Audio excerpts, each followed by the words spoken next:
of Egypt and largest city on the continent of Africa, where the past and the present mingle in colorful contrast, and the way of life for over 1 million inhabitants is determined by the whims or moods of the Nile, a river which has mothered Egypt since the beginning of time.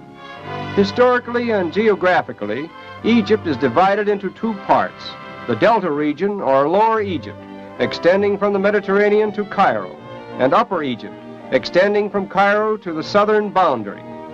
The Delta region, which is very fertile, consists entirely of land made by the silt deposited from the river. Consequently, this area is the most densely populated, with Cairo as its pivotal center. The numerous bridges which span the Nile as it flows in and around Cairo add greatly to the picturesqueness of the city, and also provide a means of transit for a most interesting conglomeration of traffic. In fact, almost everything that moves on wheels or on foot passes over the main bridges of the Nile in the natural course of an ordinary business day, while the Nile itself flows silently on its way, holding the very destiny of the city in the power of its life-giving waters. In the older sections of Cairo, we find colorful scenes, typical of Oriental life, scenes which never fail to fascinate visitors from the Occident.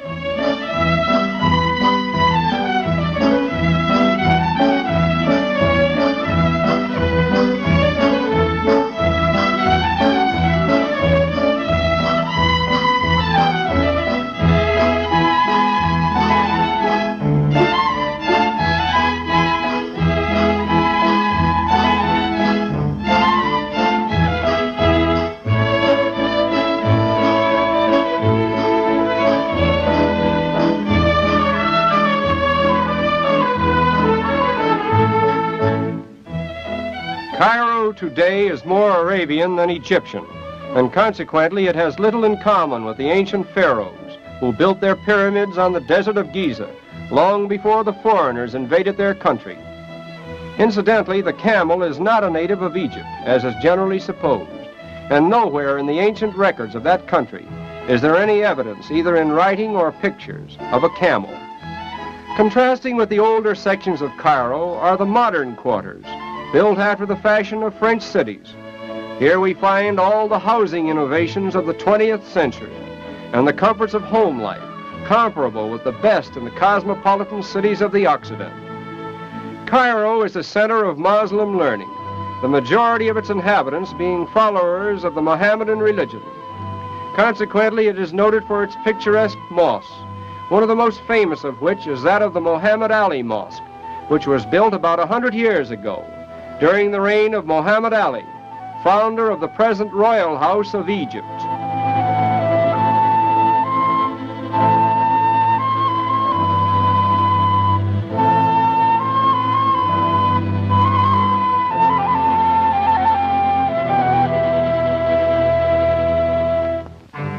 There are about 300 mosques in Cairo, including the king's private mosque, which forms a picturesque background for the royal gardens.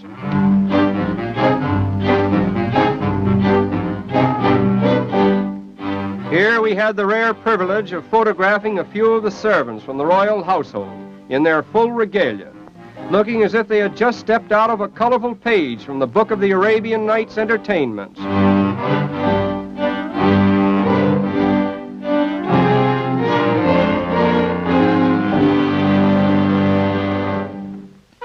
Just outside the palace, a grand military band concert and parade remind us that Egypt is now an independent country, her recent treaty with Great Britain having culminated the long and varied centuries of foreign domination, which began with the passing of the ancient pharaohs and only terminated in this generation.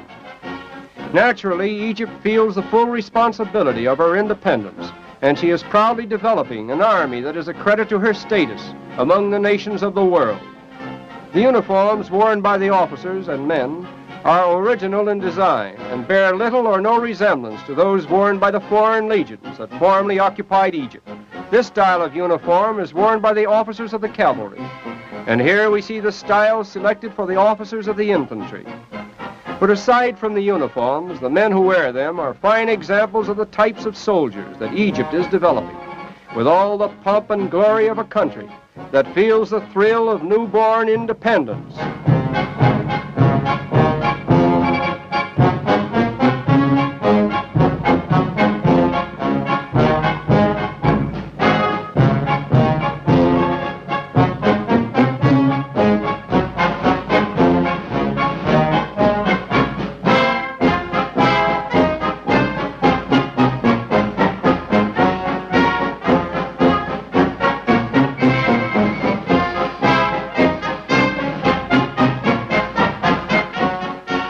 As a result of the treaty with Great Britain, which is one of friendship and alliance, Egypt has gained her admission to the League of Nations and plays her role in the concert of independent countries.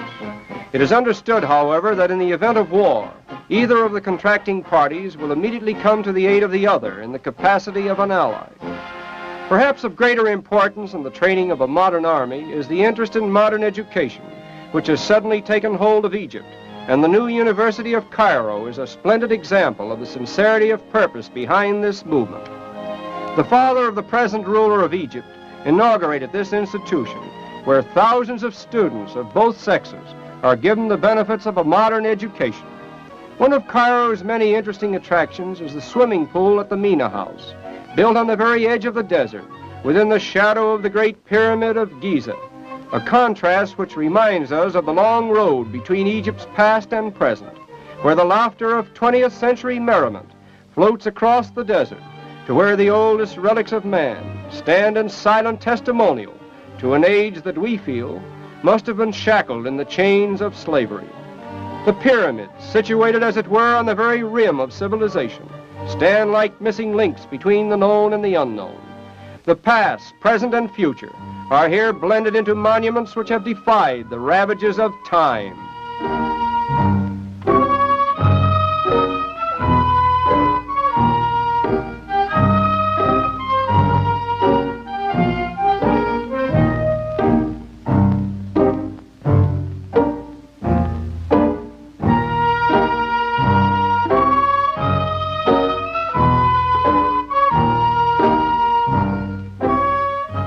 For over 5,000 years, these gigantic sepulchres have guarded their secrets.